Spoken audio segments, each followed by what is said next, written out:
নথিপত্র ঠিক আছে, কিন্তু আমাদের কাজ কাগজ দেখা নয়, বুঝলে? ৫,০০০ টাকা দে, নইলে ট্রাক এখানেই দাঁড়িয়ে থাকবে। স্যার, আমার সব কাগজপত্র তো ঠিক আছে, তাহলে আপনি কিসের টাকা চাইছেন? আমার কাছে একটাও পয়সা নেই, আমি এখানে ১ পয়সাও দেব না।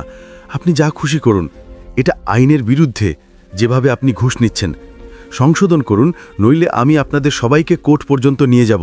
হাইওয়ের রাস্তাগুলো ধুলো আর রোদের মাঝে ঝকঝক করছিল, কিন্তু একটা নীল ট্রাক বাকি সব ট্রাক আর গাড়ির থেকে আলাদা দেখাচ্ছিল। তার স্টিয়ারিংয়ে বসেছিল আরজা সিং, ২৪ বছর বয়সী, চোখে কঠোরতা, কপালে ঘাম, ঠোঁটে নীরবতা। তার হাতে ছিল ভারী স্টিয়ারিং, কিন্তু মনে একটাই চিন্তা, আজ দুর্নীতিগ্রস্ত পুলিশদের হাতে নাতে ধরতে হবে। কারণ সে কোনো সাধারণ ড্রাইভার ছিল না, সে ছিল ACP, assistant superintendent of police. Arja Singh হাইওয়েতে ছিল। রোদ তখন তুঙ্গে ছিল। দূর থেকে একটা চেকপোস্ট দেখা গেল। ৪ জন পুলিশ দাঁড়িয়েছিল, তাদের মুখে ইউনিফর্মের ধুলো আর দুর্নীতির ঝকঝকে চমক। তারা ট্রাক থামিয়ে থামিয়ে লুট করছিল। আরজার হৃদয় দ্রুত স্পন্দন করছিল। এটাই ছিল সেই জায়গা যেখানে ঘুষের নেটওয়ার্ক সবচেয়ে শক্তিশালী। সে ট্রাক পাশে দাঁড়ালো। ইঞ্জিন বন্ধ হতেই একজন পুলিশ জোরে শীষ দিয়ে হাত তুলে তাকে থামালো। আরজা গভীর শ্বাস নিল। রাগ ফুটছিল, কিন্তু সে চুপ থাকল। একজন পুলিশ কাছে এলো, মুখ কঠোর, চোখে লোভ। সে ঝুঁকে বলল, ওই মেয়ে, তুই থাক চালাচ্ছিস, নাম নিচে। আরজা নামল। স্যার, সব নথিপত্র ঠিক আছে, চেক করে নিন। সে কাগজ এগিয়ে দিল, কণ্ঠে হালকা কম্পন, চোখ সোজা। পুলিশ কাগজ নিল, চোখ সরু করে দেখল। চেকপোস্টে কিছু গ্রামবাসী আর ছোট ড্রাইভার দাঁড়িয়েছিল, ভয়ে চুপ। একজন বৃদ্ধ ড্রাইভার মাথা নাড়ল, যেন বলছে পালাও, কিন্তু আরজা পালালো না। সে জানত এখানেই যুদ্ধ। পুলিশ কাগজ ফেরত দিল, হেসে বলল, নথিপত্র ঠিক আছে, কিন্তু আমাদের কাজ কাগজ দেখা নয়, বুঝলে? ৫,০০০ টাকা দে, নইলে ট্রাক এখানেই থাকবে। তার হাসিতে বিষ ছিল। বাকি পুলিশরাও হাসতে লাগলো। আরজা অসহায়ভাবে বলল, স্যার, আমার সব কাগজপত্র তো ঠিক, তাহলে কিসের টাকা চাইছেন? আমার কাছে একটাও পয়সা নেই, আমি ১ পয়সাও দেব না। আপনি যা খুশি করুন, এটা আইনের বিরুদ্ধে যেভাবে আপনি ঘুষ নিচ্ছেন। সংশোধন করুন, নইলে আমি আপনাদের সবাইকে কোর্ট পর্যন্ত নিয়ে যাব। আরজার এই কথা শুনে পুলিশের মুখ রাগে লাল হয়ে গেল। সে বলল, তুই আমাদের আইন শেখাবি?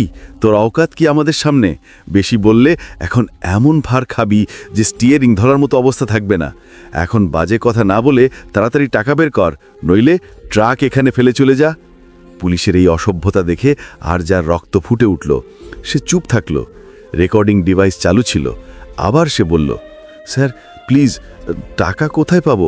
আমি তো নতুন ড্রাইভার। সে নাটক করল। পুলিশের মুখ আরও কঠোর হলো। সে চিৎকার করে বলল, নতুন ড্রাইভার, মেয়ে হয়ে ট্রাক চালাচ্ছিস? এটা অবৈধ। ট্রান্সপোর্ট নিয়মে মেয়েদের ভারী গাড়ি চালানোর অনুমতি নেই।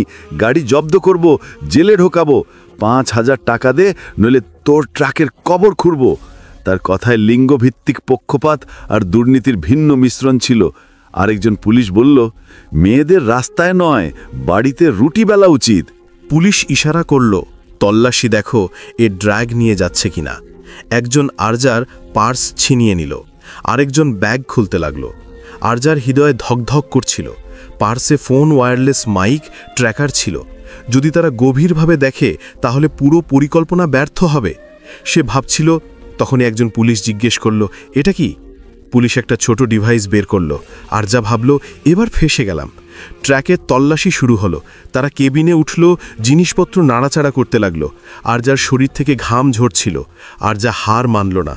আস্তে করে পকেটে হাত ঢুকিয়ে তার অস্ত্র বের করল, এসপিআইডি কার্ড। পুলিশরা ট্রাক থেকে নামল। একজন বলল, কিছু পাওয়া যায়নি, কিন্তু টাকা দে। আরজা কার্ড বের করে টেবিলে ছড়ে দিল। ভালো করে দেখুন, আমি এসপি আরজা সিং, আজ থেকে তোমাদের খেলা শেষ। কি? আরজার চোখের ঝিলিক। তোমরা কল্পনাও করতে পারবে না আজ কার কবর কে খুঁড়বে। সে মোবাইলে সিগন্যাল দিল। সাইরেনের আওয়াজ। সিবিআই আর অ্যান্টি করাপশন টিম পৌঁছে গেল। তারা চেকপোস্টের কাছে লুকিয়েছিল। অফিসাররা নামল, হাত ওপরে। আরজা শুধু আন্ডারকভার নয়, পুরো অপারেশনের নেতৃত্বে ছিল। তার ইশারায় সব হলো। পুলিশদের ঘিরে ফেলা হলো। বের হও, হাত ওপরে। সিবিআই অফিসার চিৎকার করল, মিডিয়ার ভ্যান এসে পড়ল, লোকাল চ্যানেলগুলোকে টিপ দেওয়া হয়েছিল, ক্যামেরা ঝলসে উঠল, একজন পুলিশ হাঁটুতে ভেঙে পড়ল, ম্যাডাম ভুল হয়ে গেছে। কিন্তু আরজা বলল, তোমরা ইউনিফর্ম পরে জনগণকে লুটেছ, এখন এই ইউনিফর্ম তোমাদের বাঁচাতে পারবে না। চেকপোস্টে নীরবতা ভেঙে গেল। সাইরেনের আওয়াজ হাইওয়ের ধুলোমাখা হাওয়ায় প্রতিধ্বনিত হল। সিবিআই আর অ্যান্টি করাপশন ব্যুরোর গাড়ি চেকপোস্ট ঘিরে ফেলল। পুলিশদের মুখে আর সেই অহংকার ছিল না যা কিছুক্ষণ আগে আরজাকে ধমকানোর সময় ঝকঝক করছিল। তাদের চোখে ভয়, হাত কাঁপছিল।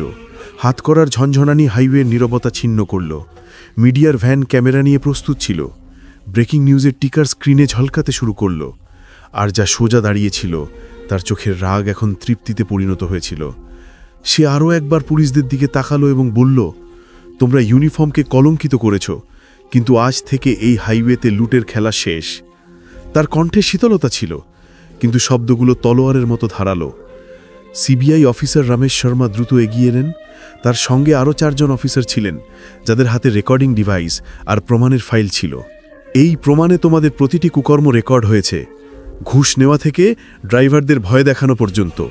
তোমাদের প্রতিটি পদক্ষেপ রেকর্ড হয়েছে। তিনি আরজার দিকে তাকালেন এবং হালকা মাথা নোয়ালেন, যেন বলছেন, মিশন সফল। সপ্তাহ পরে জেলা আদালতে শুনানির দিন ছিল। কোর্টরুমে হট্টগোল ছিল। বিচারকের চেয়ারের সামনে উকিল, সাংবাদিক আর কিছু স্থানীয় লোক জড়ো হয়েছিলেন। যে 4 জন পুলিশকে সেদিন হাতকড়া পরানো হয়েছিল, তারা এখন কাঠগড়ায় দাঁড়িয়ে। তাদের মুখে হাসি, অহংকার ছিল না, মাথা নিচু, চোখ মেঝেতে। আর যাকে সাক্ষী হিসেবে ডাকা হয়েছিল, সে সাদা পোশাক পরেছিল, সাদা কুর্তা আর নীল জিন্স, কিন্তু তার উপস্থিতি কোর্টরুমে এক ভিন্ন ক্ষমতা প্রতিষ্ঠা করছিল।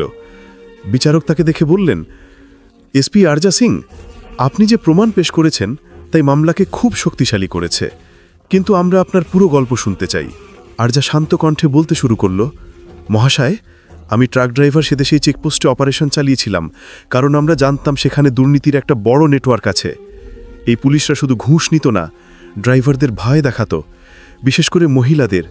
তারা আমাকে ধমকি দিয়েছিল, আমার ট্রাক জব্দ করার কথা বলেছিল এবং লিঙ্গের ভিত্তিতে তিরস্কার করেছিল।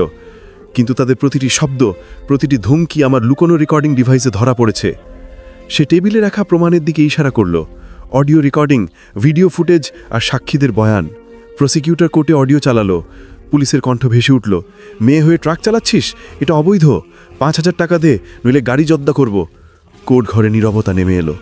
তারপর আরেকটি কণ্ঠ, মেয়েরা রাস্তায় নয়, বাড়িতে রুটি বেলা উচিত। বিচারকের মুখ কঠোর হয়ে গেল। তিনি পুলিশদের দিকে তাকালেন, যাদের মাথা আরও নিচু হয়ে গেল। প্রতিপক্ষের উকিল চেষ্টা করল, মহাশয়, আমার মুক্কেলদের ফাঁসানো হয়েছে, এটা একটা ষড়যন্ত্র। কিন্তু বিচারক তাকে থামিয়ে দিলেন, উকিল সাহেব, প্রমাণ এতটাই স্পষ্ট যে আপনার যুক্তি হাওয়ায় উঠছে। আর যার সাক্ষ্য শেষ হলো, সে বলল কিভাবে সে একা অপারেশনের নেতৃত্ব দিয়েছিল, কিভাবে সিবিআই আর অ্যান্টি কারাপশন ব্যুরোকে সিগন্যাল দিয়েছিল এবং কিভাবে মিডিয়াকে ডেকে এই দুর্নীতির জনগণের সামনে তুলে ধরেছিল। সে বলল, মহাশয়, এটা শুধু আমার জয় নয়, এটা সেই সব ড্রাইভারদের জয় যারা প্রতিদিন লুট হয়, এটা সেই সব মহিলাদের জয় যাদের রাস্তায় তিরস্কার সহ্য করতে হয়। বিচারক কিছুক্ষণ ভেবে রায় ঘোষণা করলেন, এই আদালত দুর্নীতি এবং লিঙ্গভিত্তিক বৈষম্যের বিরুদ্ধে কঠোর পদক্ষেপ নেওয়ার প্রয়োজনে বিশ্বাস করে। 4 জন পুলিশকর্মীকে 7 বছরের সাজা এবং 5 লক্ষ টাকা জরিমানা দিয়েই দোষী সাব্যস্ত করা হলো। সঙ্গে এই নেটওয়ার্কের গভীর তদন্তের জন্য সিবিআইকে নির্দেশ দেওয়া হলো। হাতুড়ির আওয়াজ কোর্টে প্রতিধ্বনিত হলো। বাইরে কোর্টের করিডোরে ড্রাইভার আর গ্রামবাসীরা জড়ো হয়েছিল। আর যা বের হতেই করতালির গর্জন শুরু হলো। একজন তরুণ ড্রাইভার বলল, ম্যাডাম, আপনি আমাদের জীবন বদলে দিয়েছেন, এখন আমরা ভয় ছাড়াই রাস্তায় তুলতে পারবো। একজন বৃদ্ধা আরজার হাত ধরে বলল, বেটি, তুমি দেখিয়ে দিয়েছো যে মেয়েরা সব কিছু করতে পারে।